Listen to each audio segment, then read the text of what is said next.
एक पता नहीं आपने सुनी है या नहीं, एक पुरानी कहानी है। पहले टाइम, बहुत सालों पहले हिंदुस्तान में एक राजा हुआ करता था।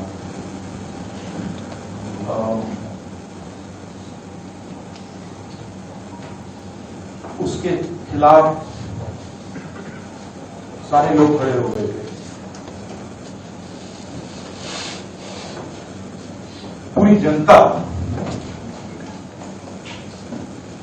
सारा का सारा ऑपोजिशन उन पर आक्रमण कर रहा था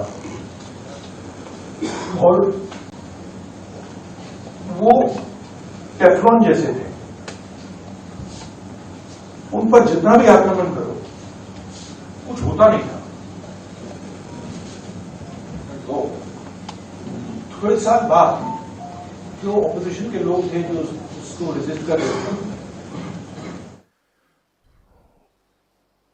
वो बाहर एक ऋषि बैठा रहता था, उसके पास गए। उसने कहा कि बताइए, हमें बात समझ नहीं आ रही है। हम इस राजा पर 24 घंटा आक्रमण करते हैं, जनता इसके खिलाफ है, कुछ होता ही नहीं है। जितना हम इस पे आक्रमण करते हैं ऐसा लगता है कि हम गलत जगह तीर मार रहे हैं। तो ऋषि ने कहा, वो काफी नॉलेजेबल था, तो उसने कहा देखिए, एक्चुअली बात क्या है, ये जो राजा है इसकी आत्मा इसके अंदर नहीं है। इसकी आत्मा वहां पे पीछे एक छोटा सा घर है, वहां पे एक पिंजड़े में एक तोता बैठा है। इसकी जो आत्मा है ना, वो उस तोते के अंदर है। उस तोते को जाके आप पकड़ लीजिए, राजा खत्म हो जाएगा।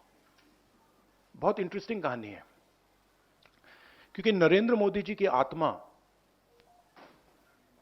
अदानी में है।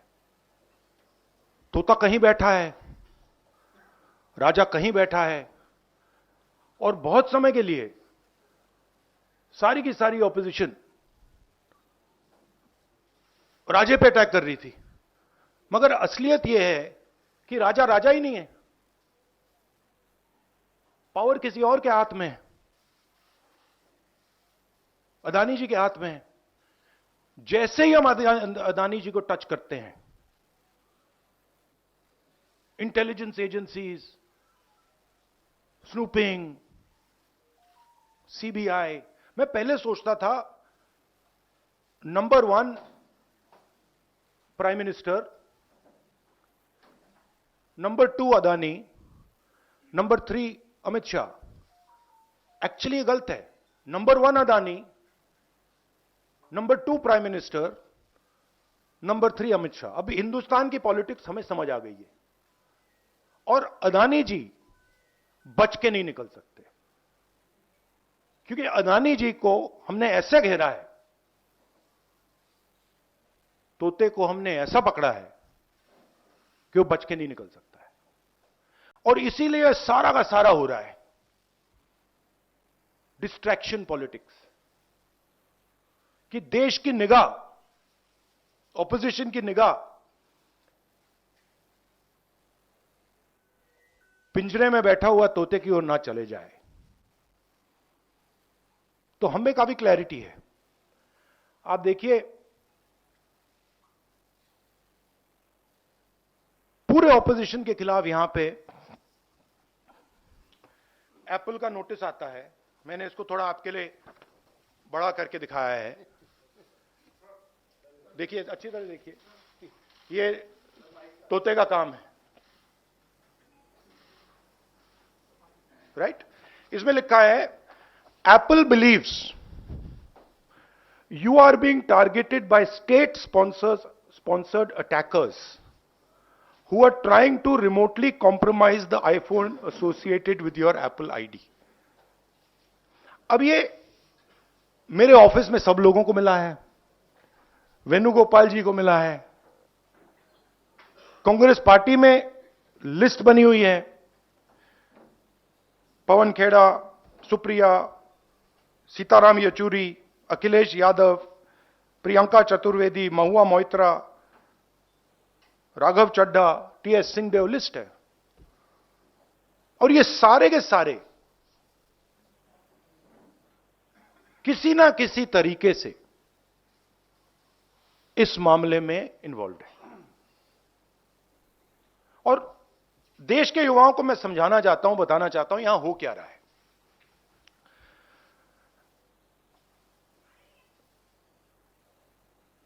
आपका ध्यान कभी इधर ले जाते हैं, कभी उधर ले जाते हैं, कभी इधर ले जाते हैं। आपके दिल के अंदर गुस्सा पैदा करते हैं, और जब आपके दिल में नफरत आती है, गुस्सा आता है, जो आपका भविष्य है, जो इस देश की पूंजी है, जो इस देश का धन है, उसको उठा के ये लोग ले जाते हैं। अदानी जी हिंदुस्तान के पोर्ट्स पकड़ा दिए, हिंदुस्तान के एयरपोर्ट्स पकड़ा दिए। मुंबई चाहिए सीडी का प्रयोग, एयरपोर्ट दे दिया। एग्रीकल्चर बना दिए अदानी जी के लिए, स्टोरेज उनके हाथ, इंफ्रास्ट्रक्चर उनके हाथ में। आप सड़कों पे चलते हो, सीमेंट उनके हाथ में। तो पूरा का पूरा देश ये 3-4 लोगों को पकड़ा रहे हैं। नुकसान किसका हो रहा है? हिंदुस्तान के युवा का हो रहा है। आपसे ये कहते हैं कि आप जाइए पढ़ाई कीजिए, आप जाइए आईएएस बनिए, आप जाइए इंजीनियर बनिए। आप में से 1% इंजीनियर बनेगा, 1% डॉक्टर बनेगा, 0.0000001% आईएएस बनेगा। तो ये आपको झूठे भविष्य का वायदा करते हैं, और जो आपका धन है आपके आंखों के सामने आपसे छीन के ले जा रहे हैं। यह हिंदुस्तान की आज सच्चाई है। कम लोग हैं जो इसके खिलाफ लड़ रहे हैं, मगर हम डरने वाले नहीं हैं, हम लड़ने वाले लोग हैं। हम पीछे नहीं हटेंगे। जितनी टैपिंग करनी है कर लो, कोई फर्क नहीं पड़ता। मुझे तो कोई फर्क नहीं पड़ता। अगर आपको मेरा फोन चाहिए मैं दे देता हूं, आपको उठा के ले लो। अब आपके कोई सवाल हो तो पूछिए। इंग्लिश। अच्छा, नहीं, हिंदी में थोड़ा एक लाइन और। हिंदुस्तान की जो भविष्य है, उसके लिए सबसे जरूरी चीज न्याय है। अगर इस देश में, इस देश की जनता को, इस देश के युवाओं को न्याय ना मिले तो यह देश आगे नहीं बढ़ सकता है। और मैंने बहुत बार बोला है, और मैं बोलता रहूंगा, और हम ये काम करके दिखा देंगे कि कास्ट सेंसस के बिना इस देश के युवाओं को न्याय नहीं मिल सकता।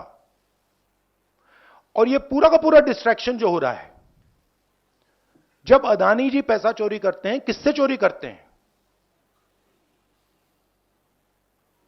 देश की आम युवा से चोरी करते हैं, पिछड़ों से चोरी करते हैं, दलितों से चोरी करते हैं, आदिवासियों से चोरी करते हैं। जब अदानी जी कोयले में, ऑस्ट्रेलिया में जब नाव चलती है, यहां आती है, जब वो ओवर इनवॉइसिंग करते हैं, तो अदानी जी किसकी जेब से चोरी कर रहे हैं पैसा?